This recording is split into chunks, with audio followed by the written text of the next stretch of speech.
Ladies and gentlemen, how are you? So regarding the whole thing with the 1648s, things change a little bit with the weather. And so I've been procrastinating on doing pretty much anything. I really only have a short window of like 12 to 4 in the morning. I've just been kind of stalling. I was doing this thing. I do have this thing almost done. I was gonna wait to release it. Yeah, I figured, you know how I did that one bigger boat? I figured I would do at least one kayak, just one. There's only one that I was ever interested in doing it, and it's this kayak.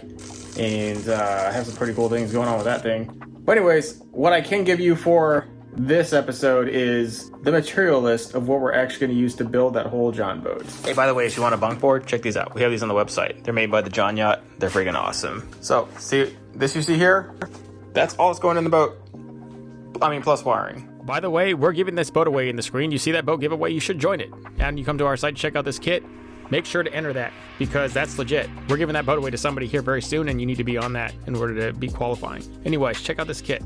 It's set up just like the 1436 to 1448 John boat kits, only this one specifically for 1648. The hatches are bigger. They're gonna fit a little bit better in there. You can have two hatches in the rod locker, two hatches, rod locker, and a live well. Between the standard, XL, and deluxe kits, you choose right there in the drop down menu. If you just want the standard kit plus a live well, you just also have add-ons for a live well tank and the lid if you want. And also a transom replacement, which I would recommend because that'll be the last transom you'll ever have to replace.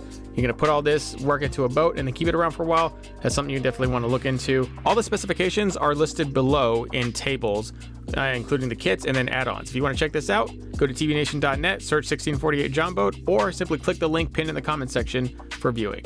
What is the straight build kit, and what are some additional gifts and add-ons from us to make the boat awesome? For one, here's the framing kit.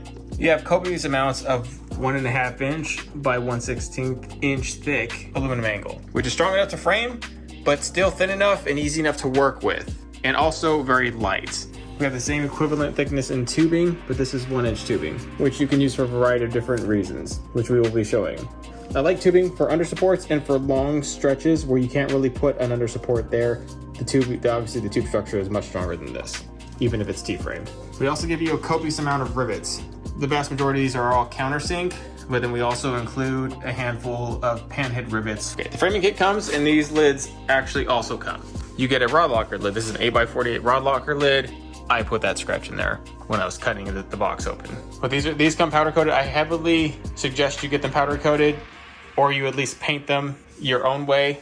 You get this lid, and you get the front lid, a very generous front opening for the front compartment. And then we get a rear facing 3-sided hatch like this one. This is actually an older one that's been in my possession for a while, but the same one will be going into the boat that you will be getting in this kit. In it, we will be adding one addition, which is this lid, because this is a live well lid. I've also had this for a while, just been waiting to use it. Finally, I get to use it on something good. This is our live well. It's all aluminum. It's TIG welded, and it's stamped in the middle. That way the water all drains to the imprint here. The imprint here is for a through-hole fitting, an elbow fitting of your choice, or generally people are running flow-right kits. We specifically tailored this live well to run with the flow-right kits. We have an 18-gallon here, and we also have much bigger ones for catfish or just whatever fish you'd like to have. Another gift we will be giving is we will be putting an all-aluminum transom in here. These are our all-aluminum transoms. We make them like they're one big giant 2x12, which is really 1.5 inches thick, which is the thickness of most transoms. We do have some for smaller horsepowers. This one is going to be kind of the mid-range. Cool thing is we can take out the old transom, stick it on here, trace it, cut it with a circular saw, shove it right in, and this will be the last transom we ever need to put in that boat. So if you're planning on using mainly wood decking and dropping those into like openings for like the whole size of the wood decking, then this is really all you need. In fact, maybe you want to add some 1-inch rivets in the kit for the wood decking, but we are going just for all general purposes, doing the whole boat out of aluminum. So they come with these sheets. This is a very copious amount of aluminum. It still goes down in there. We cut it in these sections like this, so it's actually feasibly shippable. Otherwise, you'd have to charge £1,000,000 for like 1 inch over in shipping. So we send it to you in packs like this. And then you take these pieces, each of these panels, and you work them in over your framing, and we'll be showing you how to do that past the whole process. We're going to be running 6-gauge wire because whoever is going to run this trolling motor is going to definitely be running 24-volt minimum, but that's definitely what we're running for the trolling motor. It's a pretty copious amount of wiring. We're also running 14-gauge for all accessories. So our wiring kits are They're no stranger. We'll have to probably piece this wire kit together because everybody bought all the wire kits out and I can't even get one. Thank you guys for buying those kits out, by the way. This is not good for me, but it's good for everybody else. This is TV Nation camo on the website. And I think this will look fantastic overlaid on those hatches. I can't wait to put it on there and deck this whole thing. The motor's a surprise, but what I can show you is this sweet on-the-fly jack plate. Ooh, look at that. Yeah, John from On The Fly makes an awesome product. There's a whole lot of detail and stuff gone in here. Sleeving, the machining, the thickness, the robustness, all of it. We got the actuator here.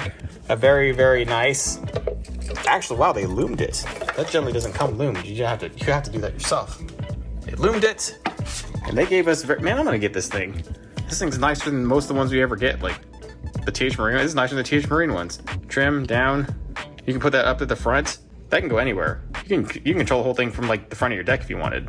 A much needed thing to have, and definitely for fine tuning, a motor with no tilt, with no power tilt. A jack plate is optimal.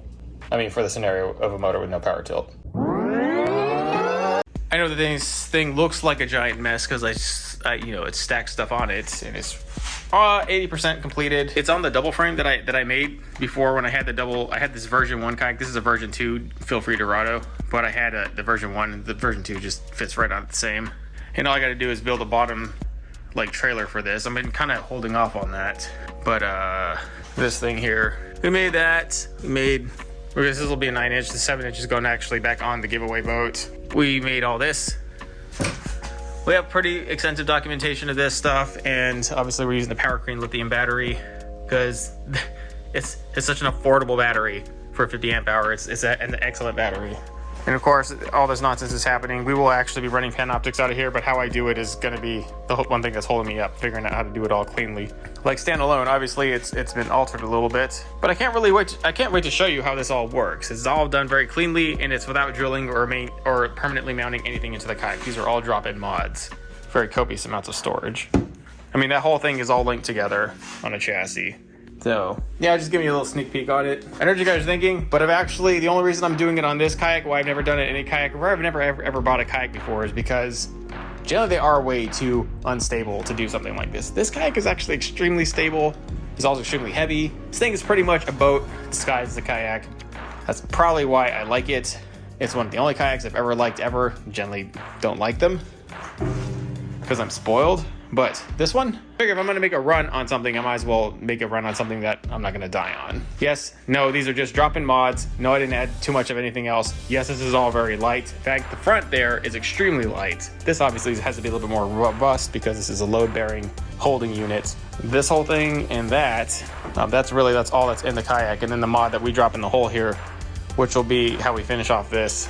And then we have a motor. And I'll talk to you all about how we did this, but we essentially have done something very epic here. We just can't tell you about it. I know that you might have seen this on a YouTube short here and there, but it's already been showed to like the Facebook and Instagram and TikTok kayak community, and they all hate it. So naturally, we know we're going the right direction with that. That's how I know it's gonna make it in life. Most of the kayak mods out there are really just made to be aesthetic versus functional. Obviously, you could tell which way the engineers went on it. We got a winner here, ladies and gents. You just gotta wait and see. By the way, meet my cooler, which is not nearly sufficient enough to make it, but a long time ago I drilled a hole through my garage in desperation to make some sort of cooling unit. I have this backed by the fan, which protrudes the air out a little more so we can kind of cool this area off, and it just barely makes it tolerable. Actually, right now, it being off is miserable in here. I did buy mini split units, and I just gotta go get a 4-inch hole saw.